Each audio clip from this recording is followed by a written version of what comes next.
رومی رحمت اللہ تعالی علیہ نے فرمایا کہ اگر تم قرآن کے لفظوں کو دیکھو گے، کیا دیکھو گے؟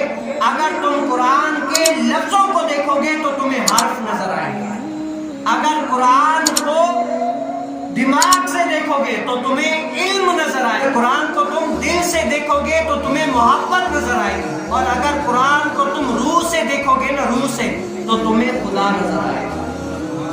اگر ہم نے صرف ہم نے لفظوں سے دیکھا ہے، ہمیں حرف نظر آ رہا ہے، حرف نظر آ رہا ہے۔ اگر ہم نے دماغ سے دیکھا ہوگا قرآن کو تو ہمیں علم نظر آتا، اور اگر ہم نے قرآن کو دل سے دیکھا ہوگا نا تو ہمیں محبت نظر آئے گی، اگر ہم نے قرآن کو روح سے دیکھا ہوگا نا تو خدا نظر آئے گا۔ بتاؤ کیا وجہ ہے بھائی؟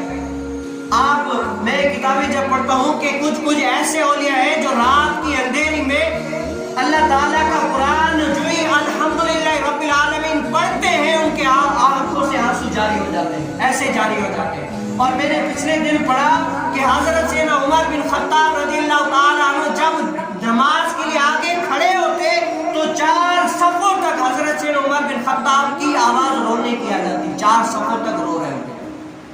پچھلے جو 4 صفوں تک مقتدی ہیں وہ سنتے کہ حضرت سیدنا عمر بن خطاب رو رہے ہیں۔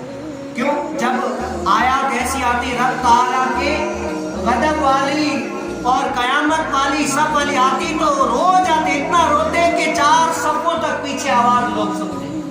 آج ہم قرآن پڑھتے لیکن ہماری آنکھوں سے آنسو نہیں آتے، ہم بیان سنتے ہمارے دل میں ابھی تک نرمی نہیں آئی، سالوں سے ہم بیان سن رہے ہیں، سالوں سے ہم اپنے پیر و مرشد کے مرید ہیں، چاہنے والے ہیں، لیکن ابھی تک ہم پیر کے قریب ہو کر بھی رب سے دور ہیں۔ بتاؤ ایسے پیر کا کیا فائدہ؟ لوگ تو تانے دیتے ہیں کہ بھائی پیر آدمی بناتے ہے اپنے لیے نہیں، پیر بناتا ہے کہ پیر اپنے مریدوں کو پہلے اپنے قدموں میں نہیں لاتا، پیر اپنے مریدوں کو حضور علیہ السلام کے تلووں میں ڈال دیتا ہے۔ لیکن آج ہم میں ذرا سی بھی نہیں ہے، بیان سنتے ہیں لیکن ہمارے دل میں ابھی تک نصیحت اثر نہیں کر رہی۔ کیا ہے وہ؟ ہم نیچے منہ کر کے بیٹھے ہوتے لیکن پھر بھی کیا ہے کہ ہم اپنے اوپر غور نہیں کرتے کہ یار رب تعالیٰ نے کیا فرمایا۔